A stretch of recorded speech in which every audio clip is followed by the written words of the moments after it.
gurizada? Tá funcionando? Sonzinho? Bom? Testando? 1, 2, 3. Travou tudo. Alô? Terra chamando.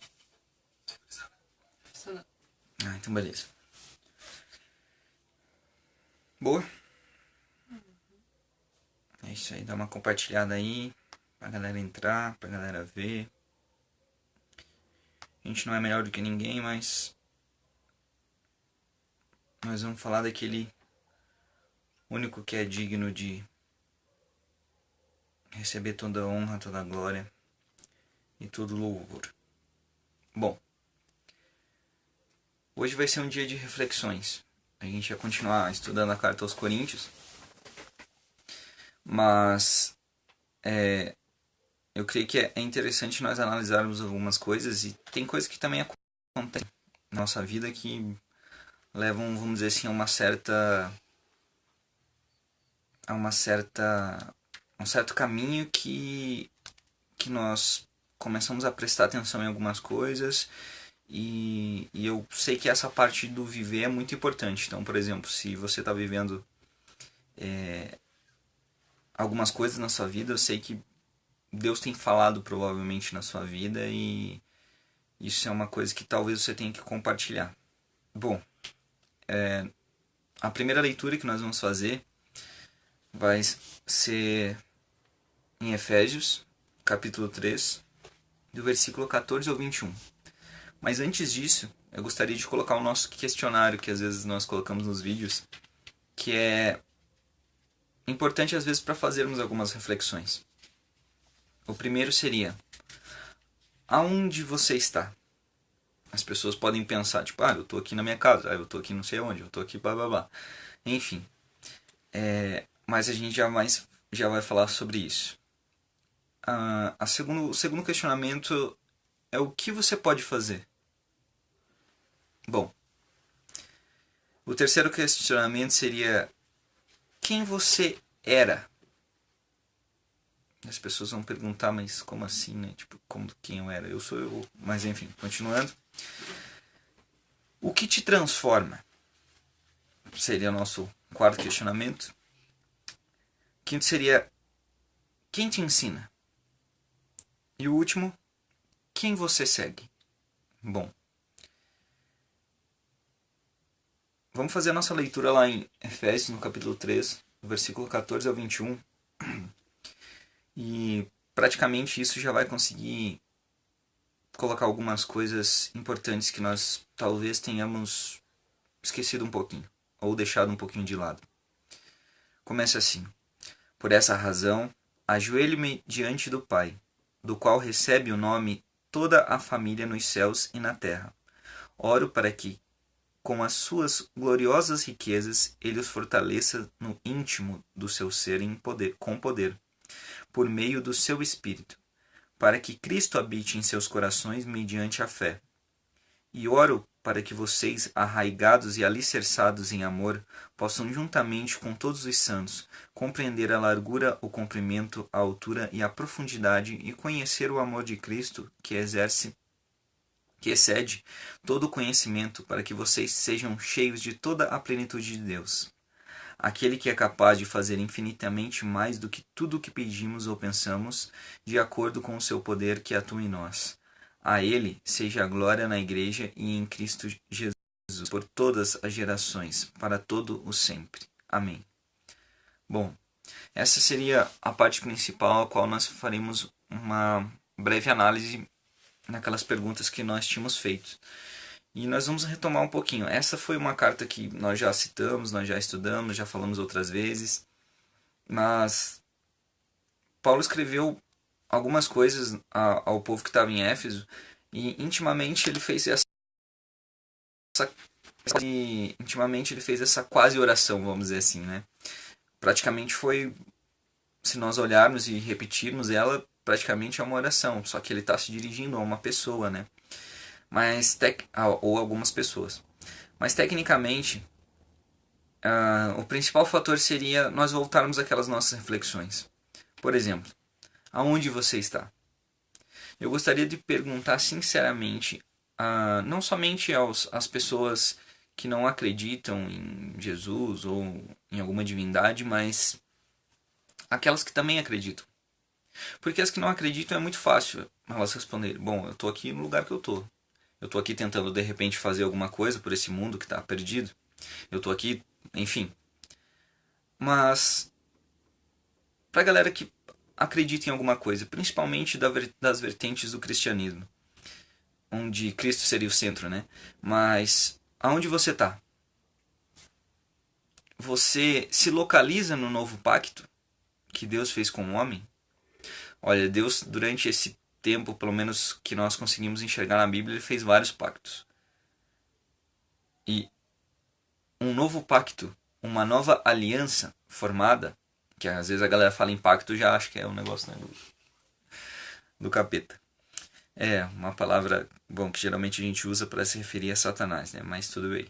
Bom, bom, esse novo pacto, ele custou alguma coisa. Ele custou sangue. Não foi o teu, não foi o meu, não foi o da Daíse, não foi o de... Enfim.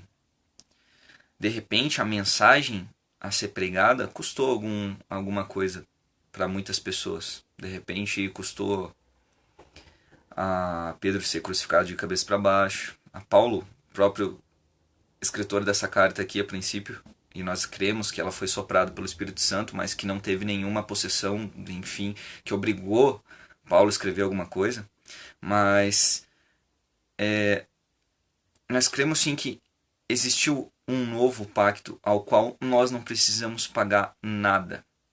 Só que tem uma diferença entre eu crer, aceitar e...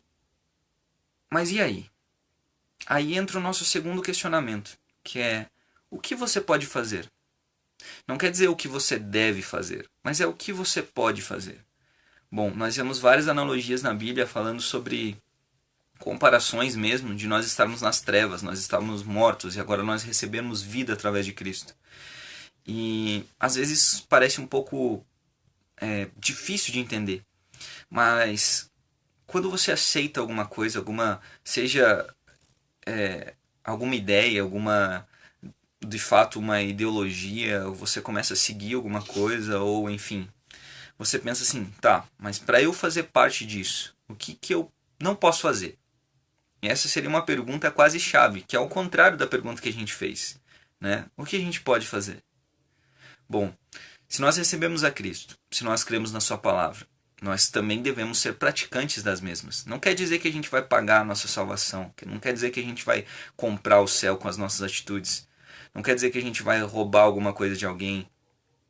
Quer dizer que nós estamos oferecendo a mesma coisa que foi oferecida por nós. Paulo, nas suas cartas, fala, por exemplo, que o que foi partilhado com ele está partilhando conosco. E nós estamos tentando fazer isso também, partilhando com as outras pessoas o que nos foi oferecido. Não colocando ninguém em diferentes níveis espirituais, porque eu creio que isso é um grande erro de todos nós. Acharmos que nós estamos acima de alguns outros. Bom, se você acha isso, a própria Bíblia fala que quem considera-se alguma coisa acima deve servir ao menor, enfim. Mas continuando, essa pergunta do o que eu não posso fazer ou o que eu posso fazer, ela fica numa limitante. Por exemplo, eu fico limitado a não poder fazer isso, não poder fazer aquilo, ou eu posso fazer isso, eu posso fazer aquilo. Mas muitas vezes nós ficamos muito na questão e não partimos realmente para a prática. E eu gostaria de perguntar para vocês qual é a desculpa. E para nós, assim como toda semana, estou perguntando qual é a minha desculpa para não fazer o bem, qual é a minha desculpa para não perdoar, qual é a minha desculpa para isso aqui, para aquilo ali. E assim continua. E talvez para você que tenha aceitado a Cristo, quem você era? Você já se despiu do velho homem, por exemplo? O quanto você tem lutado por isso?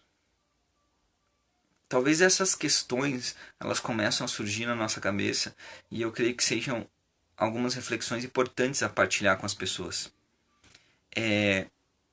de fato nós olhamos para um passado que não quer dizer que a gente não fazia boas coisas, não quer dizer que, por exemplo, a gente não fazia boas ações, mas de lá para cá, o que mudou? Quem você era? Quem você é agora? Continuando. O que te transforma? Essa é uma pergunta que deveria, eu acho que a gente deveria também colar na parede, fazer e colocar na parede ali. Eu pergunto em todos os aspectos porque as pessoas que não creem, o que leva você a mudar, a tomar uma nova atitude? E a mesma eu faço aos que creem, por exemplo. E aos que creem, eu digo: a graça de Deus não te basta? Pois é. Essas são questões que nós viemos colocando e viemos tentando responder por muito tempo. E em si, eu creio que todas as respostas nós temos nas palavras de Jesus. Algumas comparações foram feitas por Paulo nas suas cartas. Mas essa é perigosa. Quem te ensina? Bom, se nós lermos as pessoas ou falarmos que elas podem aprender ou podem estudar, algumas de certa forma ficam até ofendidas. Não por crerem que já sabem de tudo, mas por crerem que eles são donos da verdade. E de fato, as pessoas que creem no que creem, elas creem naquela verdade. Mas as que creem, o Espírito Santo não é o bastante? Eu não digo de repente aquela voz, né, que todo mundo espera que soe em algum momento e diga: ou você não pode fazer isso, ou você faça aquilo. Ou então é um incorporamento no corpo que não vou fazer porque não posso. Entende? Que te obrigue a não fazer ou fazer alguma coisa. Mas o que te motiva? E a última pergunta do questionamento que nós tínhamos feito é: quem você segue?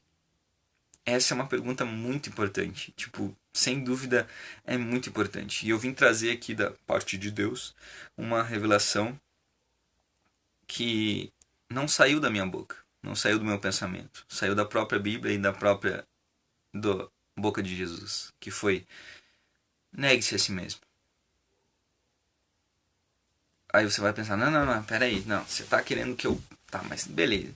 E se eu negar eu mesmo, pegar aquela cruz que Jesus falou e seguir ele, o que vai acontecer? Bom,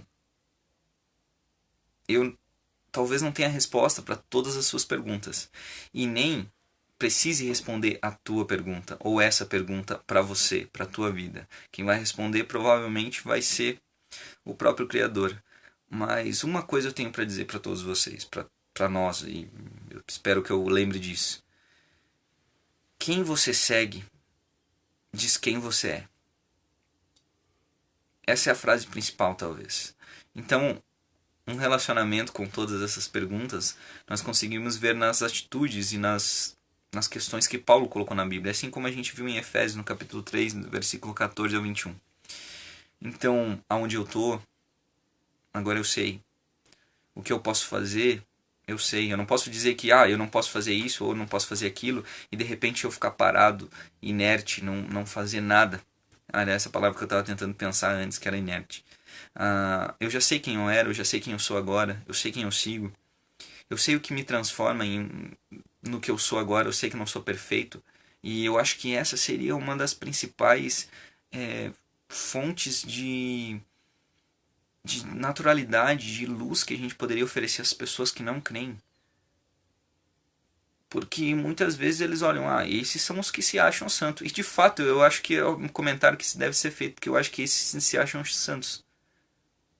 E não quer dizer que a Bíblia não nos chame de santos. Não vamos distorcer os contextos para colocar lantejoula e brilho nas nossas fraquezas, na nossa carnalidade. Nós não somos perfeitos. De fato. Quando Paulo cita a perfeição, ele fala que nós devemos avançar na perfeição que nós já alcançamos.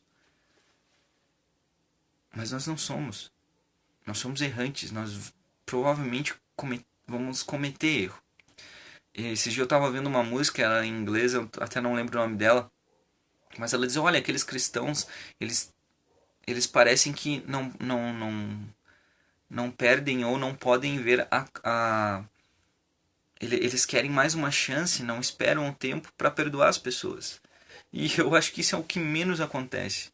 Porque quando alguma pessoa erra, o que nós fazemos? Nós apontamos, nós entregamos ela para Satanás.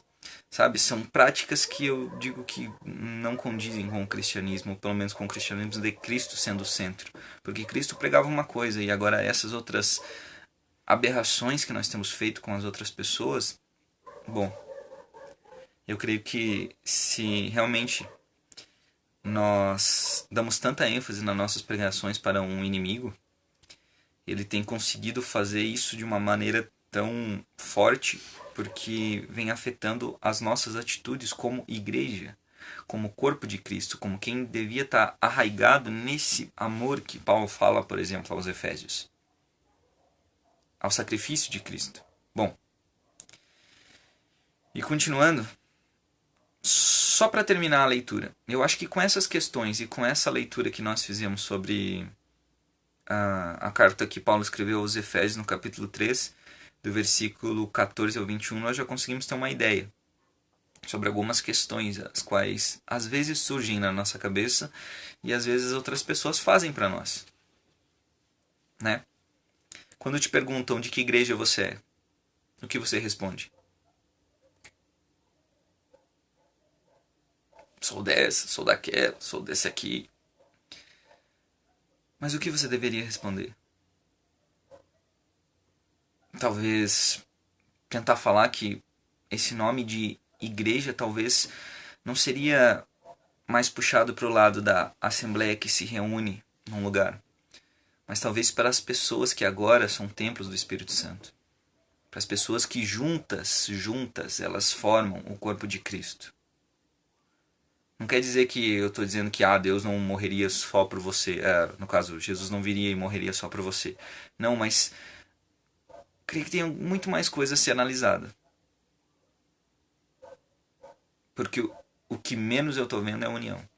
Eu sei que eu posso estar sendo aquele que só estou apontando erro, alguma coisa, mas de fato eu tenho tentado fazer bastante coisa. Para dizer que, Dudu, você está fazendo bastante coisa, nossa, meu Deus, você é o cara, não sei o que. Não. Mas quando percebemos o nosso papel aqui, e aí? Não quer dizer que eu vou postar tudo que eu faço, ou que a Daisy faz, ou que nós fazemos, tipo na internet, alguma coisa assim. Mas quando falamos da palavra do Senhor, que respeito você demonstra? Se você não acreditar, tudo bem. Mas e você que crê? Dudu, mas você tá errado nesse ponto. Beleza, mano. Aqui nunca foi um monólogo. Vocês podem falar à vontade.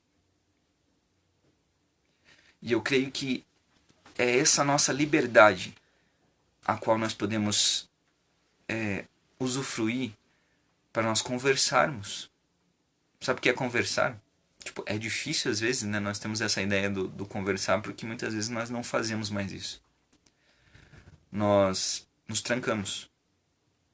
Mas às vezes tem momentos que nós precisamos ficar um pouco refletindo sobre as nossas ações. Porque de fato são elas que talvez mostrem para as outras pessoas o que realmente é importante. Não estou falando de compra de salvação de novo, hein? Não esqueça. Mas uma pessoa que está no leito de morte, morrendo, o que ela faz, será? Só me deixa aqui, vou assinar aqui o meu testamento. Vou aqui fazer por exemplo, assim, né? Eu sou educador físico, mas eu vou, tipo, deixa aqui eu fazer um último treino, que senão meus alunos vão ficar sem. E aí? O que será que eu faria? Bom, eu gostaria de deixar uma parábola que está em Mateus, no capítulo 21, no versículo 28 em diante. Mateus, capítulo 21, versículo 28 em diante. O que acham? Havia um homem que tinha 2 filhos. Chegando ao primeiro, disse: Filho, vá trabalhar hoje na vinha. E este respondeu: Não quero, mas depois mudou de ideia e foi. Em algumas traduções, e arrependido foi. O pai chegou ao outro filho e disse a mesma coisa. Ele respondeu: sim, senhor, mas não foi. Qual dos dois fez a vontade do pai? O primeiro, eles responderam. Jesus lhes disse: digo-lhes a verdade, os publicanos e as prostitutas estão entrando antes de vocês no reino de Deus, porque João veio para lhes mostrar o caminho da justiça, e vocês não creram nele, mas os publicanos e as prostitutas creram. E mesmo depois de verem isso, vocês não se arrependeram, nem creram nele. Bom, então em Mateus, no capítulo 21, do versículo 28, até o final dessa parábola, né, que se eu não me engano encerra no 32, nós vemos uma reflexão bastante forte do que talvez nós percamos muito tempo discutindo e talvez não fazendo. Talvez, eu não quero dizer para vocês que teve gente que disse que ia e não foi necessariamente. Mas o que Jesus estava falando, ele estava pregando no templo e pregando para as pessoas que estavam à sua volta. E ele colocou várias parábolas para que elas entendessem que ele mandaria pessoas para falar que elas iam ser mortas, inclusive. Se você continuar do versículo na continuação, né, já entra a parábola dos lavradores, onde ele falou dos profetas, falou que eles vieram, pregaram a mensagem, e daí o que as pessoas fizeram? Pegaram e foram lá, espancaram, mataram esses profetas, essas pessoas, e depois o dono daquela terra ainda pensou assim, então vou pegar e vou mandar meu filho, aí essas pessoas vão respeitar, né, porque é meu filho. E daí o que eles fizeram? Foram lá e mataram, enfim. Ali Jesus ele fala um pouquinho sobre julgamento, sobre quem receberia esse julgamento. Mas na questão, a parte principal que nós temos que notar é a atitude daqueles dois filhos. Sabe, ele estava falando justamente que aqueles fariseus daquela época, os escribas, eles acabavam ouvindo aquela mensagem e eles não creram nela. Eles ouviram que Jesus veio trazer o reino de Deus, mas eles não creram nela. E pode ser que hajam pessoas assim até hoje, inclusive que não creiam nessa mensagem, né? Eu não vou dizer, não sou obrigado, aliás, eu não vou obrigar essas pessoas a crerem em alguma coisa. Mas qual seria o sentido disso? Qual seria o sentido desses dois filhos? E aí? É difícil responder? É uma parábola bem complicada de se interpretar. Mas eu tenho certeza que se hoje você realmente tomar uma atitude, porque assim, às vezes as pessoas acham que nós vamos comprar a nossa salvação com atitudes, né? Mas essa atitude, ela tá na tua mão. Mas como assim, Dudu? Isso não quer dizer que tem que partir de mim a minha salvação ou alguma coisa assim? Não. Jesus fez o sacrifício. Ele está feito. Ele ressuscitou. Apareceu para várias pessoas, segundo a Bíblia. E muitas das pessoas não acreditam nisso, né? Claro. Provavelmente, assim como estava escrito.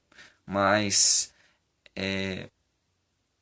analisando esse fator, ele disse: se vocês crerem, e várias outras coisas, dizendo que o reino de Deus estava em nossas mãos, que ele tinha trazido o reino para nós. E Paulo explana isso falando de templo, falando de várias outras coisas, de ordenanças, de lei, mas que ajudam a responder as questões do começo do vídeo. Mas realmente o fator principal dessas nossas análises, dessas nossas conversas de hoje, por exemplo, é realmente nós cremos em Jesus, no que ele falou. Porque eu digo assim, talvez essas pessoas as mesmas pessoas que creem da mesma maneira que, por exemplo, eu vou falar abertamente dos judeus, que foram o povo ao qual Jesus veio, historicamente, nós temos certeza disso, e a princípio não o aceitaram e o recusaram, e o crucificaram, não somente de uma fonte da Bíblia, mas de algumas outras que apareceram ao longo da história. Mas do que nós ofereceríamos para essas pessoas com as nossas atitudes de hoje? Será que elas viriam a crer de repente? Ah, Dudu, mas é pelo Espírito. Óbvio que sim. É pelo novo nascimento. É óbvio que sim. Né? Até das opiniões que a gente diverge, eu creio que o novo nascimento se dá antes. Porque se a pessoa não nascer antes, ela não pode crer. Mas o evangelho que é pregado, ele tem o poder suficiente. A palavra de Deus em si tem poder suficiente para fazer as pessoas crerem. Mas e que tal nós vivemos essa palavra? E que tal nós mostrarmos a palavra para as pessoas? Uma coisa desse capítulo que eu li agora sobre os dois filhos, Jesus falava muito dos fariseus, dando exemplo, porque eles falavam, mas não cumpriam o que falavam. Eles falavam muito, falavam disso, falavam daquilo, mas não cumpriam o que falavam. De fato, quer dizer que não vamos ser perfeitos, nós não vamos acertar todas. Mas ele chama os fariseus, por exemplo, de sepulcros caiados. Né? Vamos dizer assim, aquele sepulcro que estava feio, velho, e eles falaram, passaram um cal por cima e agora ficou bonitinho, branco, o cal ali, ó, deixou muito top aquele sepulcro e ficou, disse, nossa. E ele falou, ó, vocês são bonitos por fora, mas podres por dentro. E, de fato, uma coisa que eu quero responder e dizer para vocês também é que nós talvez não possamos fazer isso sozinhos. Nós precisamos dele. Se nós realmente cremos que ele mandou o Espírito e que cada pessoa que crê no Evangelho recebe esse mesmo Espírito, nós temos que crer que, e de todas as palavras dele, que ele estaria conosco até o fim dos tempos, né? Que ele realmente mandou esse Consolador pra gente, que um dia ele voltaria para nos buscar, enfim, de todas as palavras que Jesus nos falou. Agora que chegou nessa parte do vídeo, será que realmente a gente crê nele?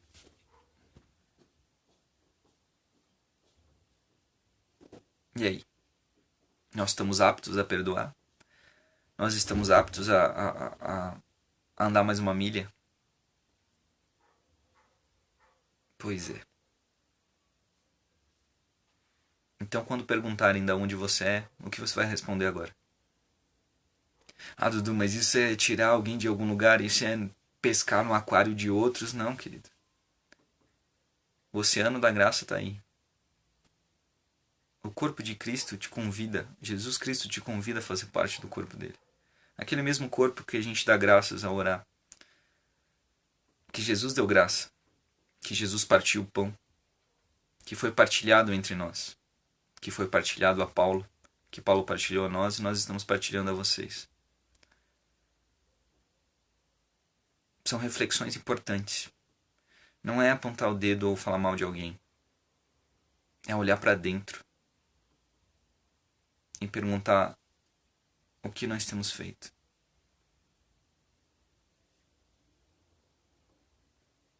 É um peso muito grande esse? Não. Jesus nos liberta de todo esse fardo. Mas, realmente, quando eu achava que eu fazia alguma coisa, terça, sexta, quarta, sábado e domingo, às vezes 2 períodos do dia, servindo a um propósito, eu realmente, depois de um tempo, eu vi o quanto pouco eu servia, o quanto pouco eu estava fazendo,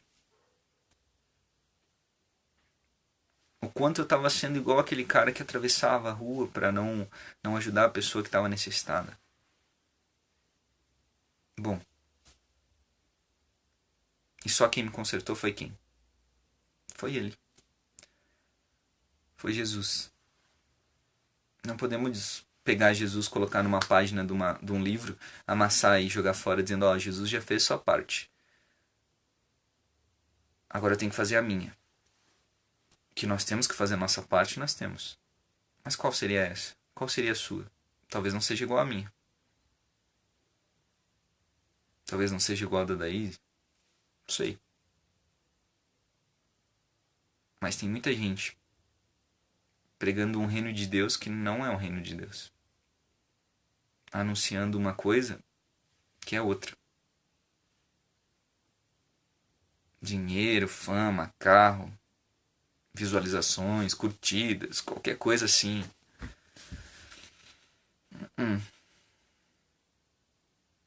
Agora, essas obras que a gente tem falado ou tentado fazer, elas têm que servir para uma coisa. E eu creio que ninguém discorde disso. Para a glorificação de Deus. Eu sei que não é época da gente olhar dizendo assim, a pessoa está fazendo para aparecer. É época de a gente tomar atitude e fazer. Assim como eu vejo pessoas que nem se autotitulam cristãs, reformadas, qualquer coisa que seja do tipo, e tem feito coisas muito legais. Só lembrando uma coisa que eu citei em algum Bíblia Live passado, principalmente falando que as pessoas necessitam da manifestação dos filhos de Deus, é que tem pessoas que já perderam a esperança. Mas nós queremos oferecer essa esperança viva, que é Jesus. Que é conseguir levar a palavra dele. Seja através de palavras ou atitudes em si, que seja. O que a gente conseguir fazer. E ter a plena certeza que nós vamos ter o apoio dele. Que essa mensagem que às vezes parece mexer com a gente, incomodar a gente, é mais fácil a gente dizer, pá, eu não quero mais tudo isso. Mas ele está tirando o peso que tem, que as pessoas te colocaram para ser bom, para ser isso, para ser aquilo, para ser não sei o que, e está trocando com você. E te dando um fardo leve, dizendo, você é filho. Você faz parte dessa família. Mas tem pessoas lá fora que precisam do amor, precisam do carinho. É a mesma coisa que eu creio que um pai faz com o filho. Às vezes, só citando um exemplo bem basiquinho, um pai de família ali, um pai de um menininho, por exemplo. Ele cria aquele menininho, ele ainda é pequeno, ele tem seus 10 anos, e daqui a pouco o menininho diz assim, ah pai, vou lá na casa do meu amigo, ele mora ali do lado. Ele mora lá não sei aonde e tal. E é pertinho, e você pensa, poxa, mas será que eu vou deixar ali de a pé? Ou vou... Ah, mas eu consigo olhar daqui, ó. Eu vou lá ficar observando. E esse menininho sai. E ele vai lá na casa daquele amigo. Bom, esse pai, ele não vai conseguir controlar o que esse menininho vai fazer lá. Ele não vai conseguir, tipo, ter um controlinho remoto onde ele vai dizer para aquele menininho, ó, não faça isso, não faça aquilo, no controlinho remoto, né, dizendo, ah, a pessoa, ele não vai empurrar o coleguinha, porque o coleguinha falou alguma coisa para ele. Opa, então, né, vou controlar. Opa, ele não vai fazer isso. Não. Aquele pai aconselhou, aquele pai educou. E mesmo ele olhando lá de fora, ele não vai ficar todo o tempo ali olhando. Eu não estou dizendo que Deus não olha por nós, mas eu estou falando que na volta desse caminho onde esse menininho vai fazer, pode ser que eles tenham combinado para ele ligar, para ir buscar, para qualquer coisa, mas é ali pertinho. Logo ele vai voltar para esse pai. Só que o caminho que aquele menininho vai decidir é dele. Tá, você não gostou do exemplo do menininho? Troca por alguém mais velho. Alguém que você acha que tem condição de saber o que está fazendo. Eu não vim discutir lei ou alguma coisa com vocês aqui. Mas que a gente analise. Que Deus dá liberdade para você o bastante para que você escolha o que você quer. Mas as consequências dos teus atos podem trazer coisas boas ou coisas ruins. E eu não estou falando de novo necessariamente só da salvação. Eu estou falando o que você faz lá naquela casa. Aquela casa que é uma bagunça, onde só tem briga, onde só tem ódio. Talvez essa seja a tua casa. Mas enfim. Essa é a reflexão de hoje que nós temos. Foram algumas perguntas, foram a carta aos Efésios, do capítulo 3. Mateus capítulo 21, a parábola dos dois filhos. Mas enfim. E aí? Será que realmente são pregadores, são pessoas que têm colocado esse peso no nosso ombro? Ou somos nós mesmos? Paulo disse, se fosse pregado um evangelho que não fosse o de Cristo, nós saberíamos. Então, se eu creio que você tem o Espírito Santo dentro de você, eu creio que você pode fazer realmente coisas maiores que Jesus fez. Realmente coisas inimagináveis às pessoas comuns. E eu não estou colocando níveis diferentes. Eu só estou colocando alguma coisa onde o mundo em si não crê. Talvez a maior obra que você possa fazer na tua vida não é necessariamente fazer uma pessoa levantar a mão e dizer assim, ó, vai ser de Jesus. Talvez ela seja a pessoa olhar para você e dizer, poxa, se eu não tivesse me dado aquele abraço hoje, cara, eu ia ter tirado minha vida. Cara, se eu não ouvisse você falar isso hoje, velho, eu ia fazer uma loucura. Mas lembrem, principalmente os pregadores, as mensagens que nós falamos não são nossas. São dele. E não é para contar ponto com Deus. É para que os homens vejam essas nossas obras em si, não para comprar salvação. Vejam e glorifiquem a Deus Pai que está no céu. Parece pesado, mas eu creio para vocês que se a gente compreender e abrir o nosso coração, vai ser muito leve. E talvez te motive a hoje você dizer, poxa, eu acordei, fiquei dentro da minha casa, almocei com a minha família, fiz isso, fiz aquilo. E aí? Eu espero que você tenha sido realmente cristão dentro do seu lar. Eu espero que a cada oportunidade nós não percamos em pregar o evangelho. Assim como Paulo aconselhou, se não me engano, a Timóteo. Ou aos Tessalonicenses. Eu sempre erro essa palavra. Mas enfim. Então, eu gostaria de dizer, te dar realmente um grande abraço. E dizer que é Ele quem vai fazer a obra em nós. Mas nós decidimos se nós vamos aceitar essa mensagem, se nós vamos abraçar essa mensagem, que no caso a mensagem, a palavra, no caso seria Ele mesmo, o Verbo encarnado, o Verbo que se encarnou, desceu à Terra, fez tanta coisa e mesmo assim teve pessoas que olhando, vendo, não creram. Ou tem pessoas que, bom, o próprio capítulo 21 já é uma 21 e 22 do Evangelho de Mateus, é realmente uma pedrada, igual a gente fala. É realmente um tapa na cara. Mas pode ser até eu vou só mudar o contexto aqui para dar pode ser até uma varadinha. Que seja para correção de nós. De nós todos. Eu, da Izzy, talvez você. Mas que nós olhemos esse Deus como um Deus de amor. Um Deus que corrige. Um Deus que realmente tenta tirar esse fardo que nós mesmos colocamos. Que nós mesmos aceitamos muitas vezes. E queremos colocar sacrifícios e blá blá blá blá blá blá. Ele quer oferecer a liberdade a você. E quando você conhecer o caminho, a verdade e a vida, eu creio que você vai ser liberto de muitas coisas. Amém?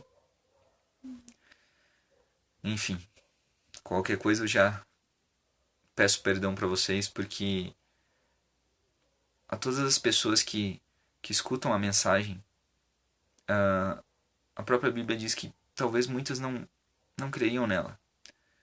Mas eu quero dizer para você que talvez dê uma chance, não para mim, para Daís ou para, enfim, mas para ele. Hoje nós temos um acesso tão fácil que é só pegar um celular, baixar um aplicativo e ter a mensagem na nossa mão. Nós podemos ter acesso, talvez, ao que muitos homens naquela época não tiveram. A Paulo que precisava carregar rolos, mas com um negocinho pequenininho. Nós temos acesso a toda a palavra. Nós temos acesso, inclusive, para buscar. Então, onde é que saíram essas palavras? É confiável? É isso? É aquilo? Hoje nós temos um poder de conseguir encontrar fontes e fontes, eu digo, de conhecimento mesmo. Não estou falando tentando misturar alguma coisa de conhecimento humano ou espiritual, mas eu digo, nós temos chance de conhecer um Deus maravilhoso. Esse Jesus, talvez. Um dia eu estava falando com uma amiga e ela disse: eu já li a Bíblia e é um livro muito bonito. Mas eu perguntei para ela: você já leu o Novo Testamento? Aí ela disse: não, ainda não. Aí eu disse: daí, no caso, na verdade eu não lembro o que eu respondi para ela, mas eu provavelmente falei que era uma parte importante ela ser lida, porque já nós vivíamos num novo pacto. E não quer dizer que a gente não vai ligar ou estudar o Velho Testamento. Ou que a gente não vai estudar algumas linhas de raciocínio de alguns pensadores, enfim. Mas que nós temos que olhar com os olhos bem abertos. Já que você é crítico, então seja crítico ao extremo. Pesquise, vá atrás. Realmente olhe o que isso quer dizer. Que naquele contexto que Jesus estava falando foi que Jesus desceria e eles matariam o filho dele. Nossa, mas como é que Jesus sabe antes mesmo de acontecer? Enfim, pesquise, mano. E, mana, eu creio que nós temos um potencial incrível para fazer grandes coisas. Mas eu e a Daisy, por exemplo, não podemos fazer isso sozinho. Tem várias pessoas que estão fazendo, eu sei, muitas pessoas, há muito mais tempo talvez que a gente. E o que nós menos queremos em si é essas coisas que nós já deixamos para trás. Se eu acho importante o compartilhamento, eu acho, é uma fonte muito legal das pessoas conseguirem acessar a mensagem. Não é? As pessoas podem vir. Se eu tenho 4.000 amigos, a Daís tem 3.000, tem um menino que tem 5.000 e não sei o que, e assim vai. Tipo, se uma vida for salva através dessas mensagens, para nós já valeu tudo. Porque para Jesus valia tudo. Amém?